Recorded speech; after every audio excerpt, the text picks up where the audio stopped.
I'm recording. Oh, there we go. Recording is in progress. I Yeah. have to do the intro bit, which is always a bit weird. Hello, dear viewer, dear listener. Welcome to Random Access Memories with me, Ian Lee. It's a retro gaming podcast where I invite a guest on. They bring a retro game. That term is as loose as they want it to be. It's loosey-goosey. And we sort of talk about it, but we don't always talk about it. I'm joined by Sean Bell. Many of you will know him from the Computer Game Show podcast. I'm a fan. I'm listening to it right now as we're getting ready to do this. Now, Sean, it's lovely to see you. Hello, and you. I know Dave really well. Mm-hmm. I know James a bit. Mm-hmm. You and Matt are the mysteries. I don't know you that well, so I'm really pleased that you came on and agreed to come on. Mm-hmm. How did you?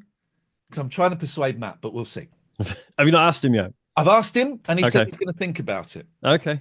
Right. But you were a yes. Yeah. Right away, you just dove straight into it. Yeah.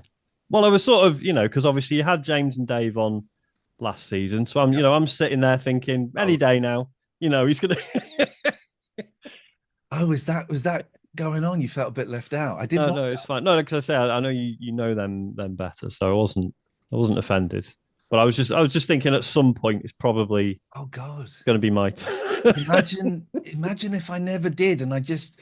I mean, that would be awful. That'd be a worry, wouldn't it? Part of it as well for me is because I don't know you as well as the others. Yeah. I feel weird asking people I don't know to come on and do things with me. Yeah, podcasts. I kind of see it as a favor, and so. I don't want people to feel obliged, but also because I'm I really wanted to ask all four of you on at different times, but I thought, but that Sean doesn't know me and he might want to say no. I don't know. Well, it's funny because it kind of goes the other way for us in that, I like you a lot. I hope that goes without saying. Thank you. But to Dave and James, I don't think they'll mind me saying you're like a proper hero to them. That's weird, isn't it? So, you asked me on, and I'm like, yeah, of course. Whereas Dave and James will be like, oh shit, I get to record with Ian. Now I feel bad because if you're listening to this, I'm wearing a James Farley t-shirt. There he is. Yeah. And I ummed and ahed about this t-shirt for ages. Thinking, will he think it's funny? Will he be pissed off that this is like a solo album? But is going on. Well, I mean, it's my t-shirt design, so I'll still take some of the credit. You know? Can buy. Can you still buy this? Or you still buy those? Yeah. If you're watching this or if you're listening, the link will be down in the description. Go and treat yourself. I love the Computer Game Show.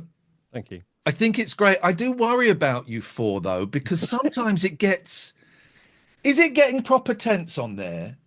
No. Or is it all? It's all in jest. It's all in jest. Okay, good. Yeah, good. We sometimes we'll sort of check in after a recording and be like, "Was that all right?" And okay. And the answer's always been yes, as far as I'm aware, or at least we've always said yes, whether we meant it or not. But yeah, it's all good. Okay, because it sometimes it gets a bit heated, and obviously the Game of the Year show. Jesus, man, the fact we can.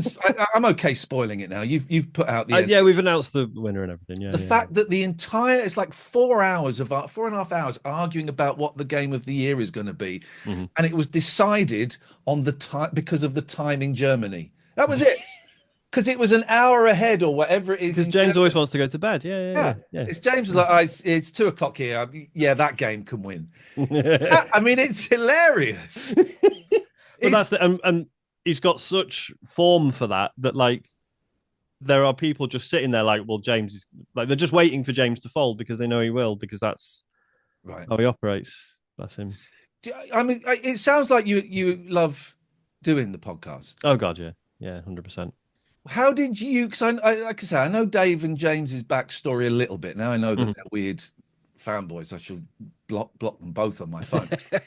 But so, how did you get involved with them or podcasting in general? So I used to write for a website that I think is still going called Dark Zero. Yeah. Which was I was a student and I was in London, and I was studying a nonsense degree in sonic art. Where I had 2 lectures a week, and a lot of free time. So if you're in London and you want to write about games for free and you're free to attend press events, that's quite useful to a lot of like hobbyist websites who are sort of big enough to get invites. But if none of them were in London, you wouldn't be able to send anyone, right? You couldn't justify, time off and travel and everything. So I started writing for this website, Dark Zero, and after, I can't remember how the idea came about, but it was obviously podcasts were on the rise. I mean, this is, God, what year is it now? This is 20 years ago now, it would have been. Yeah, close to that. I would have been 31 20 years ago. I'm old. You would have been a boy. And we used to record it in person. So 3 of us would meet up and we would do it in my living room or whatever. And then we quickly realized that wasn't working because it would take us 4 or 5 months to meet up again. Right. So we were hardly putting anything out. And then I listened to, I think it was the Destructoids podcast. Okay, I don't know. And I was like, oh, they just do it online. And yeah, it doesn't sound as good, but they get to do one every week. And no one really, as long as you're funny and you know what you're talking about. Yeah. People aren't actually that bothered about sound quality and stuff, right? People get over it quite quickly. So then we started doing it remotely. And then, so we did Dark Zero for a couple of years. And then that we sort of decided to break off and do our own thing. That became Midnight Resistance. And then that ran for, I think it was like 3 or 4 years, something like that. And then I had a baby. And then we decided, so I was like, look, I can't, because I was already doing, God, yeah, sorry, I'm messing up the timeline now. So during Midnight Resistance or I think it was during Dark Zero, I met Dave. Right. And that was very much we'd been doing this podcast sort of in isolation, but realizing, oh, there is actually a community of other people. So there was Joypod, there was Gamer Dork, and there was a few others. And it was like, oh, we should probably be talking to these people and, actually being part of this community and sort of finding out they'd all heard of us, but we'd been quite sort of ignorant. And I met up with Dave, and then it was Michael Fox that used to do Joypod with. Met up with them. It was at a Eurogamer Expo, as it used to be known. And then we just hung out for it. Even Adam Capone was there, and I got to watch him write one of his famous tweets. Like, he was like, look, Dave was like, look, he's got his phone out, he's writing one of his tweets. Look. And what were his famous, because I'm aware of him, but what were his famous tweets? Adam. So this is when he was doing Peter Molyneux, his Peter Molyneux piss take. He's Billy Bullshit, Peter Molyneux. Yeah. Okay. Said with affection. If he ever wants to come on. But he is. And Dave was like, look, he's doing it now. And he was, Adam Capone was there, sort of on his phone, like really concentrating and deleting bits and rephrasing, like really, really crafting it, Wow. So that was a special evening. And then I can't remember if Dave had already invited me on Joypod at that point. And then basically he invited me on Joypod full time. What I didn't realize is that I was filling James Farley's shoes because James had gone to China, where it's very difficult for him to record podcasts from. Well, it turns out anywhere in the world is difficult for him to record podcasts from. The UK, Germany. So I sort of joined the show, and everyone's like, "Oh, you're the new James Farley, are you?" And I was like, "Oh, who's that?" Nice. So, and then it just sort of went from there. So and then Midnight Resistance happened. Joypod ended because Dave had a baby. Then I think the computer game show started up a sort of year or so later. Then Midnight Resistance ended because I had a baby, and we also left the computer game show for sort of 6 months. Those babies, man, they're a nuisance, man. Came back. So Midnight Resistance never came back after that, but then rejoined the computer game show. I think it was about 6 months after, which in hindsight was probably too soon. I was still very tired and irritable and not having a great time, not sleeping a lot. Yeah. God, I remember that. Yeah. Not you going through it. I remember me personally going through it. God, I remember Sean when you were like that. It was so bad for you. Yeah, you were so annoying. It's so fucking. So and then the computer game shows has Touchwood gone from strength to strength. It's nuts how popular it is because I came to the event in Sheffield. God, was that 2 years ago? That was Yeah, 2 years ago. Yeah. And I don't know how many people there. You'll know, but there were so many people there that had come to play games with you and listen to you record a podcast. I always find it wild when I don't really do live shows, but when you do and you open the door and people walk in, what's that like? What is that like for you? And do people in your real life know about it? It's incredibly weird, but obviously brilliant. Like especially like that Sheffield one. Like there were so many people there, but also, and this is going to sound really egotistical, but so many of them were wearing Midnight Resistance shirts, right? Okay. So it was like, you know, again, it sounds awful. But part of you's like, oh, they've done that for me. That's It doesn't sound awful. It sounds lovely. You're allowed to. It's like if you were in a band and you were doing a gig, but you also had another band a while ago. Yeah. And there's like a little crowd of people who've all got your old band's shirt on. Do you know what I mean? And you're just like, fucking brilliant. Thank you. Yeah. That's really cool. That's a lovely thing. And you're allowed to feel the love and the pride from that. That's a great thing, man. In terms of real life, not really. I mean, obviously family and friends and stuff. Work, I don't really mention it a lot. Okay. It's just not that sort of workplace. Yeah, no, I understand.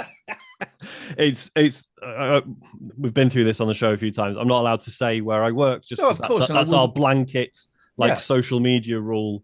And it's not that I do anything exciting at all. No, I wouldn't ask in pride because I'm aware that is completely separate from.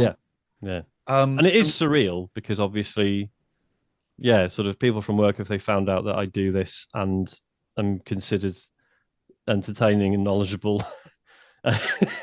Is your real job presenting a podcast somewhere else? Are you on like a really popular podcast that's the real job, but that's why you can't mention it? Well, no, I mean, because this is the other thing with podcasts, and I know you probably feel the same in that, in terms of levels of like podcast fame, there's like, because obviously anyone can do a podcast, right? If you say to someone, "Oh yeah, do a podcast," generally the response is like, "Oh right, okay, sure you do." Like, it's like, okay, I know we're not James A. Caster and Ed Gamble, but we do all right. Do you know what I mean? Yeah. We're in this middle sort of, like, we are well known within a certain audience, certain circles. No, we're not capital F famous. And it's weird because, but obviously as soon as you start explaining that to normal people, it sounds like you're really like, no, we are big actually. Fuck you. And it just sounds pathetic. So it's just not worth getting into. You listen, you get way more listeners than I do with this, or me and Catherine do with ours. But I would still like to offer you some advice. Oh, yeah, go on. Don't go to the National Podcast Awards. You end up brokenhearted. Mm-hmm. It feels a little bit like, you know, I don't want to take away from your glory. You don't. Here's what I want to say. You don't need that shit. Mm-hmm. You don't need that. You're better than that. Well, we want to try and win an independent podcast award first, anyway, and then we'll graduate. Okay. I've been to awards ceremonies. In fact, look at that. I can see I've got two there. But for me, they bring the worst out in me because I see people I know winning, and I think, and I win, and I think, whoa, they're a very strange. It's tough, isn't it, as well? Because they're a strange thing. Certainly in games podcasts, and I don't think this is too inflammatory to say, but I feel like most of the best work is being done by quote unquote amateurs, right? Hobbyists. Yeah, fans. Yeah, like I feel like a lot of your established brands, websites, whatever, sort of do a podcast, but as a thing on the side, like, oh, let's have a chat for half an hour and we've recorded it and there you go. Yeah. It's always a bit of a side thing for them. And that can be frustrating. Like I freely admit, when I see that a games company has gone, right, let's do a podcast, and they get quite well-known guests in, and they clearly, they get sponsors, they throw some money at it. And then you can see on YouTube, they're getting 50 viewers per episode. Yeah. That feels really good to me.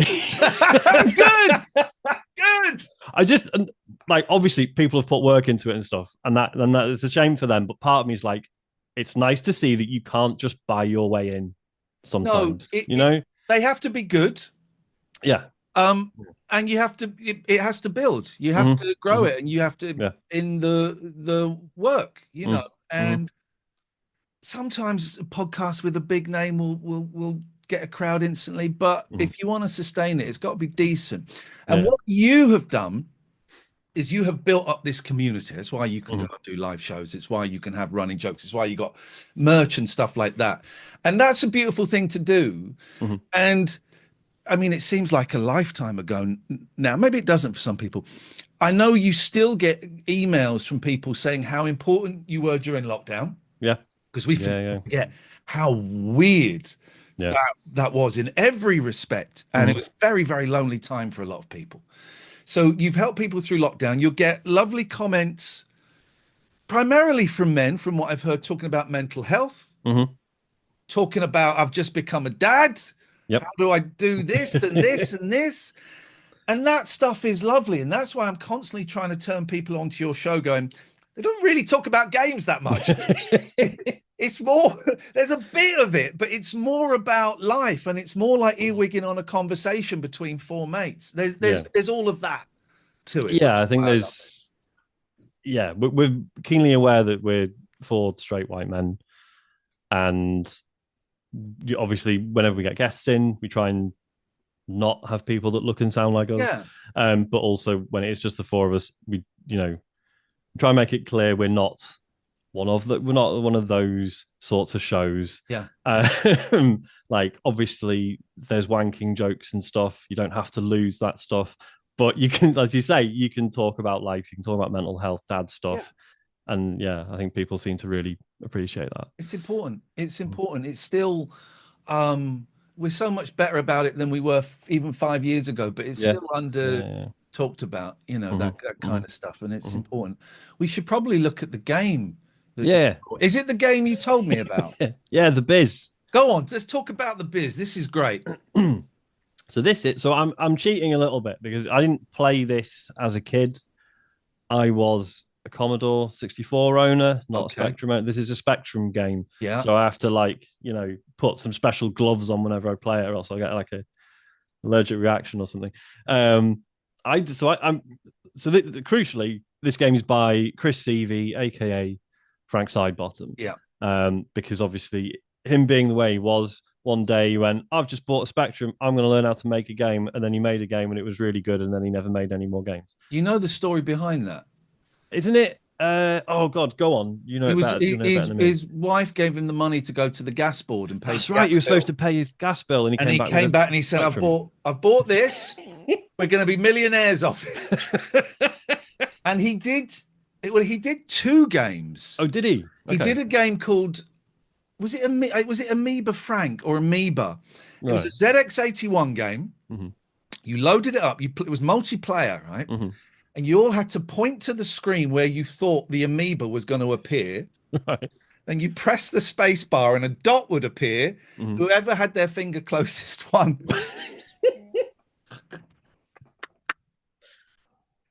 I mean, that doesn't sound great.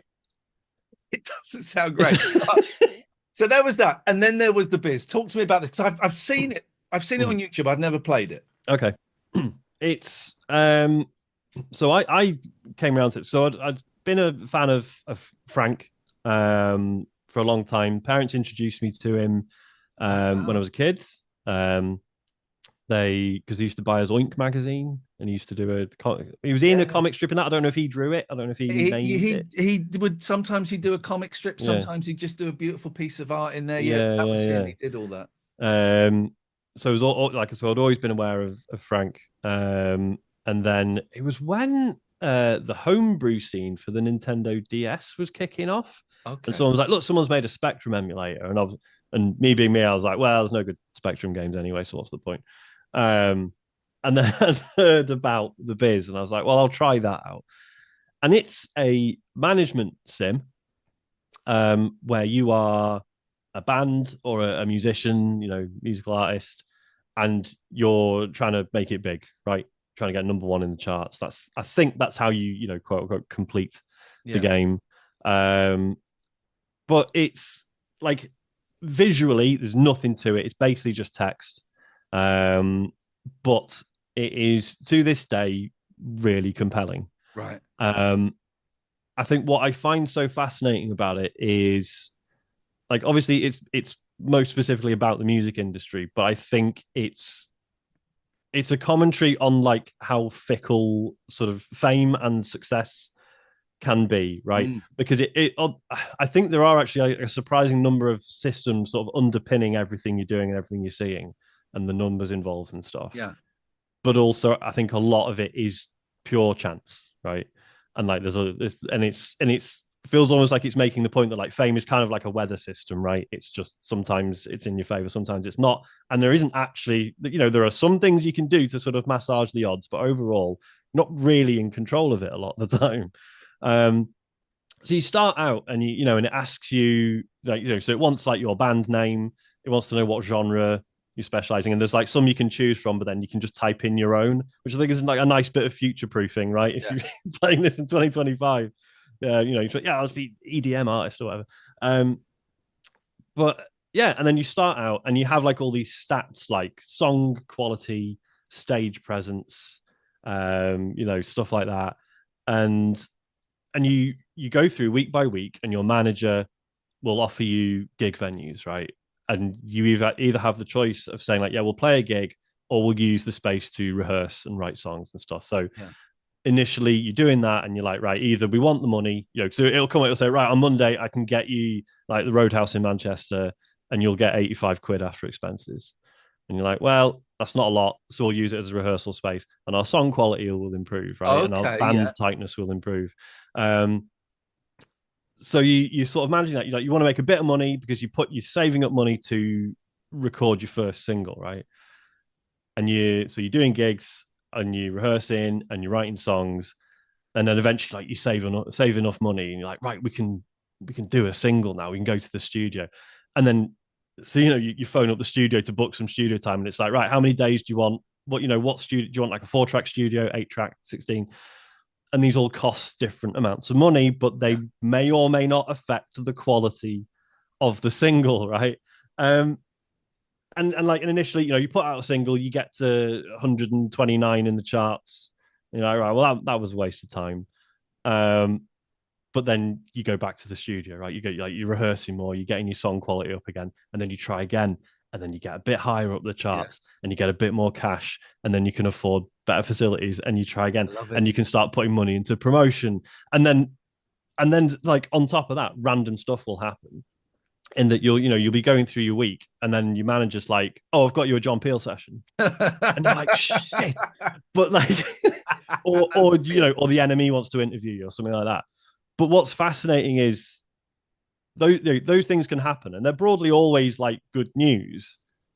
But if the timing's off, and you're like, well, like we had a single out 3 weeks ago, and it's kind of tailed off now. That interview with the NME doesn't really mean anything. But if it had been 3 weeks ago, you'd have been laughing. Right? Yeah. Would have dovetailed perfectly with the new single coming out.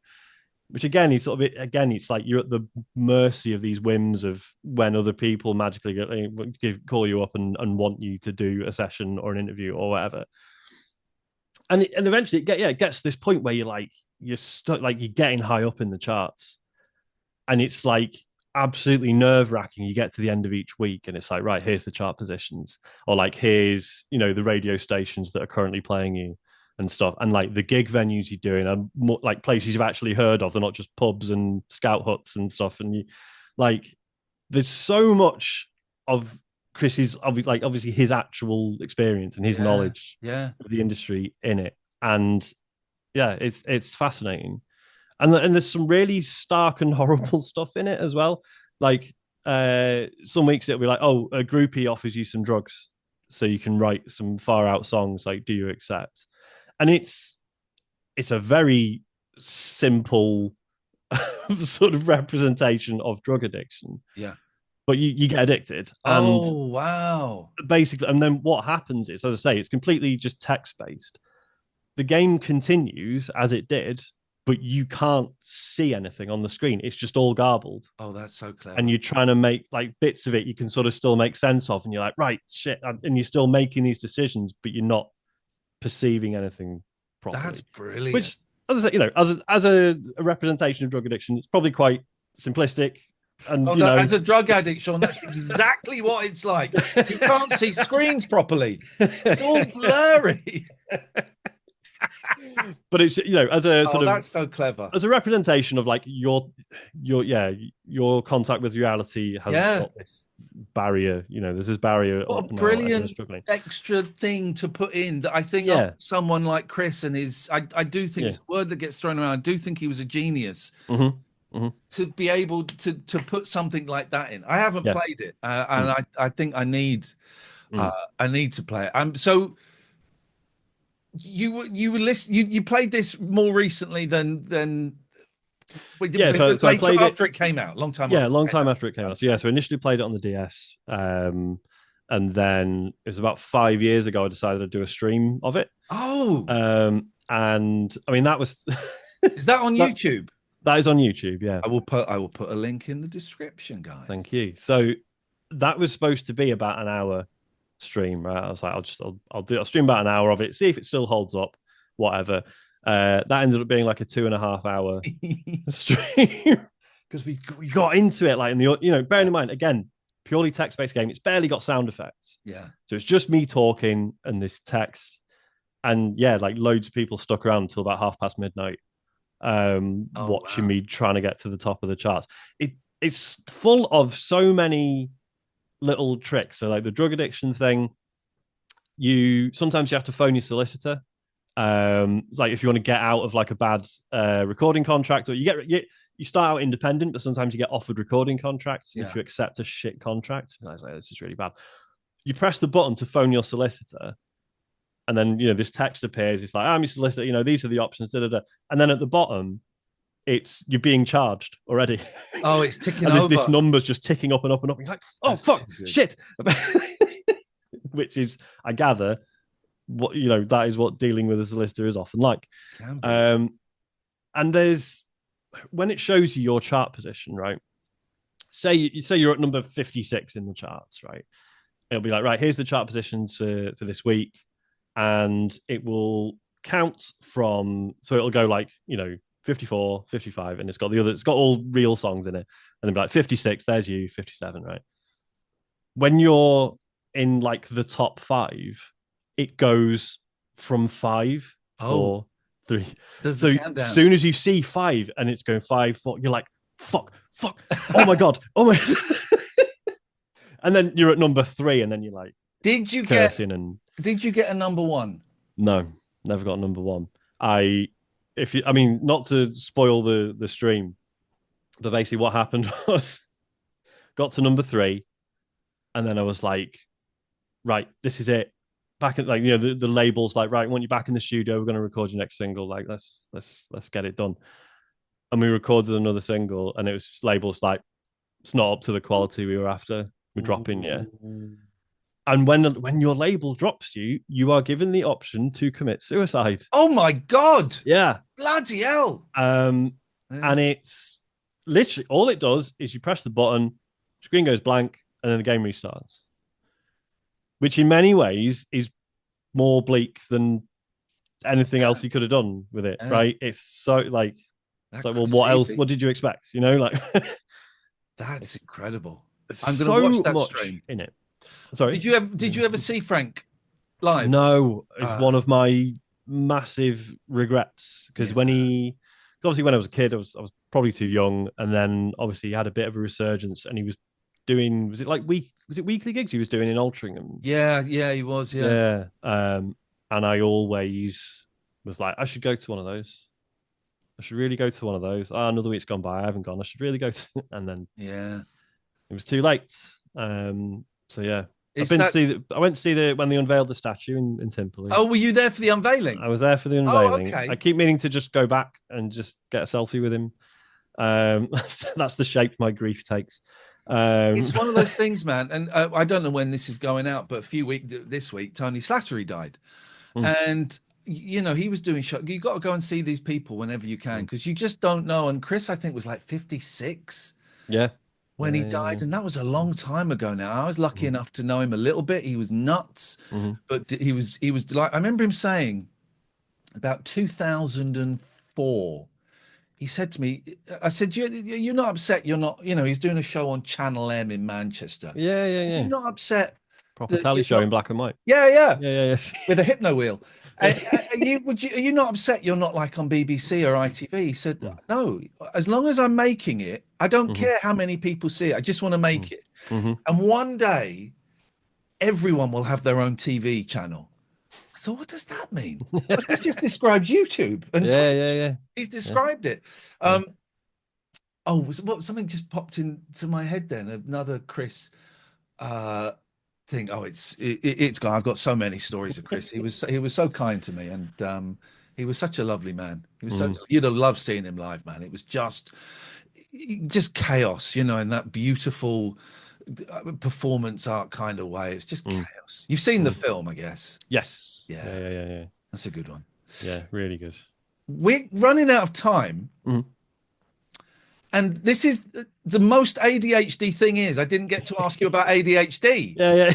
I was thinking about I speak to Sean about ADHD. And we didn't. We've got all right, let's challenge ourselves. Can we condense an ADHD conversation into 2 minutes? When were you diagnosed? Do you like it, or would you rather didn't have it, however you want to phrase it? I was diagnosed, where are we, 5 years ago. I am relieved that I made the call to the GP before COVID, because I feel like when COVID hit, I'm not saying, everyone thinks they've got it now, but obviously I think I would have felt less legitimate, because I would have thought, well, it's because I'm at home and I'm just feeling insane because I'm trapped at home, right? We can go on for a little bit longer than 2 minutes. You don't have to have it all exactly. I think I would have written it off as like, no, everyone's feeling this way, and this isn't legitimate. So the fact that I made the call, so it was in January or February 2020. Right before, yeah. And it was what I now gather was a relatively easy diagnosis. Did you go? Was it through a GP? It was through So I spoke to my GP. Wow. He was talking at 1,000 miles an hour. So part of me was like, "Are you giving me a pass here because you get it?" So he referred me, and then it was like 3 months later I had a call with a psychiatrist, which was incredibly validating, but a lot, it's a lot to go through, and because you can't, to get diagnosed with ADHD, you don't develop it later in life. You have to have always had it, so you're bringing up often quite upsetting childhood memories and stuff, and these are a lot of situations that would have gone differently if I wasn't odd. In terms of, am I happy I have it, or do I wish I didn't? It varies day to day, right? There are times. I suppose it's a tough question as well, because it is you don't know any different. Exactly, and also by definition, it's something you don't necessarily have control of a lot of the time. In that, because as attention deficit disorder is not really the right name for it. Actually, you pay attention to loads of things. It's just you don't necessarily control what you're paying attention to. Certainly there's been times when just trying to do my job, right, my day job, I'm given the simplest tasks and I'm just like, I can't do that. Don't know why. Just not doing it. I know I can do it and I'm perfectly capable. I'm just not doing it. And I don't know what, I'm screaming at myself internally and it's just not happening, right? But then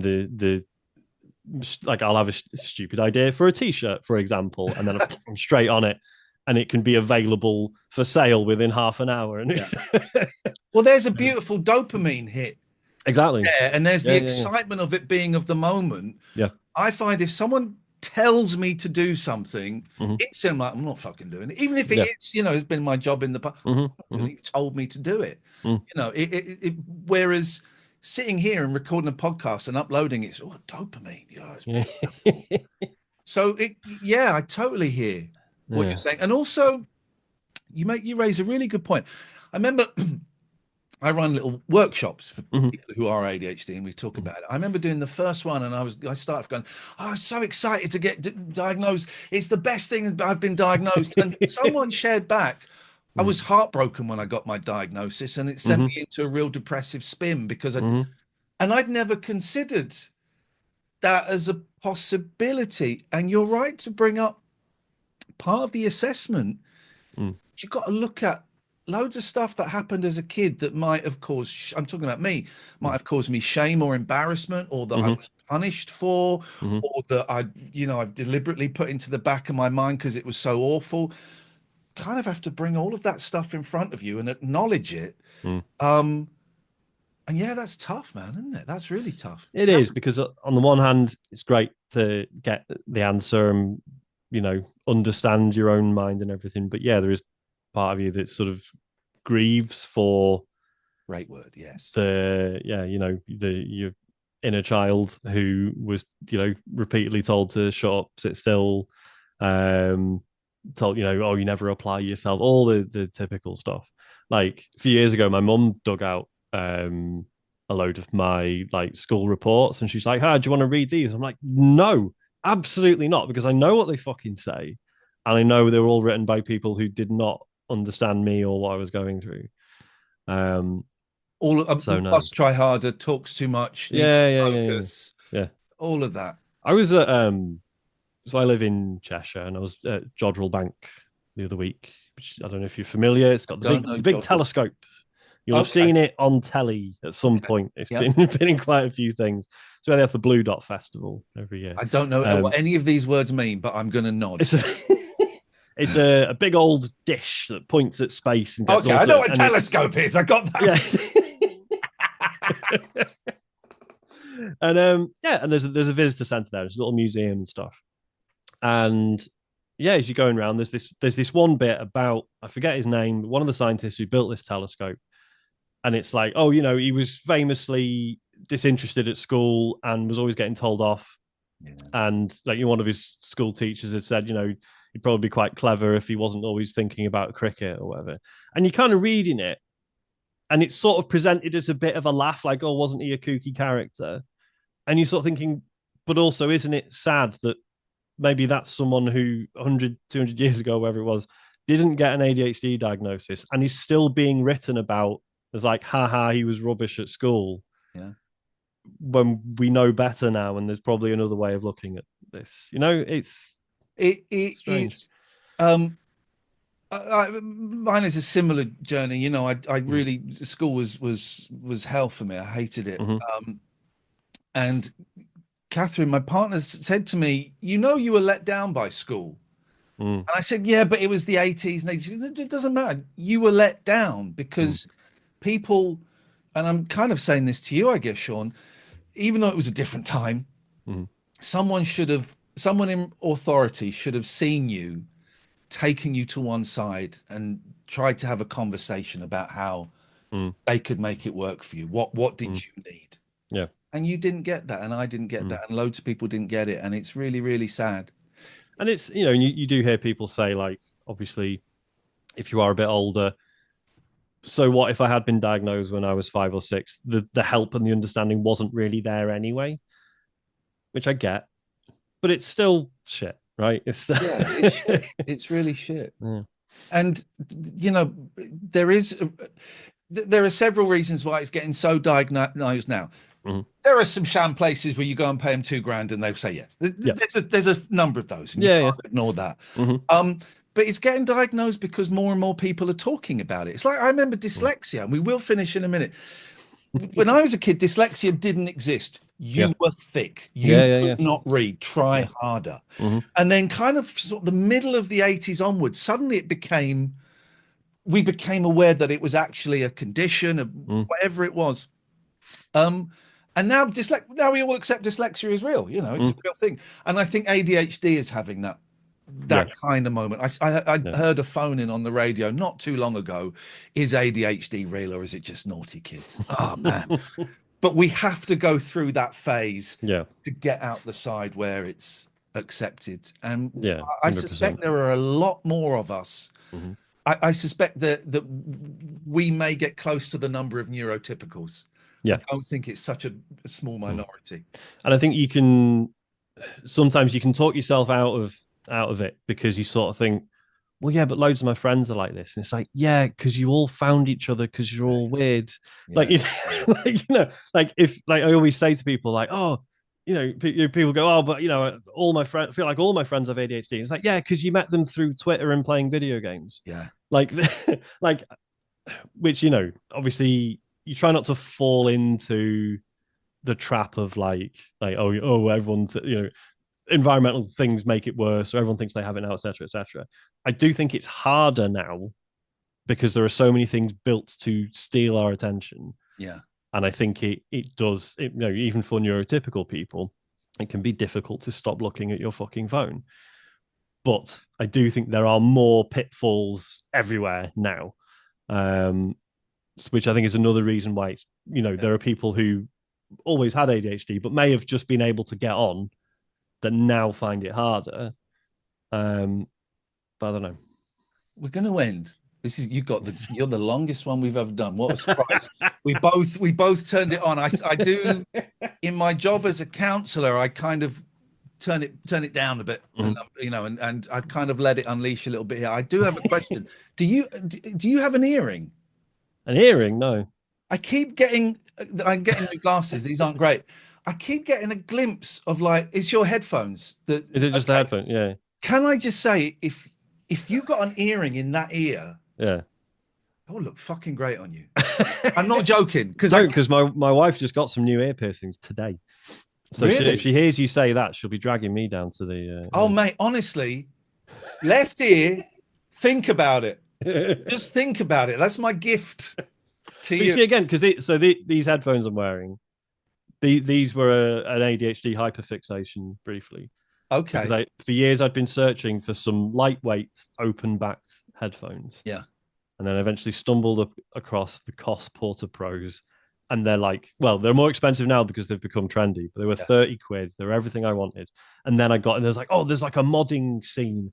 So like these ones I'm wearing now, I've like modded a different cable into them and got different ear pads and stuff. And yeah, that was a thing for 6 months. And just think how rich we'd be if we didn't have to pay the ADHD tax. I know. Right. We're going to stop. Otherwise, for another hour. Sean, it is lovely to see you. And I'm going to put down below the links for your Chris Sievey, your the biz stream. Yeah, I'll send you the link. Yeah. Yeah, send me that. The link for this. The link for your podcast, The Computer Game Show, comes out every Wednesday. Mm-hmm. It's a delight. I thoroughly recommend it. There's nothing else that you want to plug? Is there anything else? No, I don't think so. I mean, back in the day, you'd be like, oh, here's my social media. I don't really want people. I interviewed a comedian on 4 Extra ages ago, and I said, right, so where can people find you online? What's your website? He said, oh, just Google me. Oh yeah, that makes it. That's the easy way.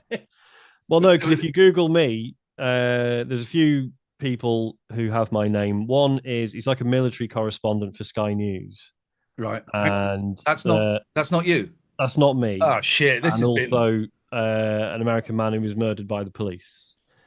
Also not me. So on that bombshell, Sean. Lovely to see you, man. Stay there because I'm going to end the recording, but then we're going to talk. Okay. But I'll let you go before traitors. I promise. Yes, thank you. Thank you, man. See you later. Take care.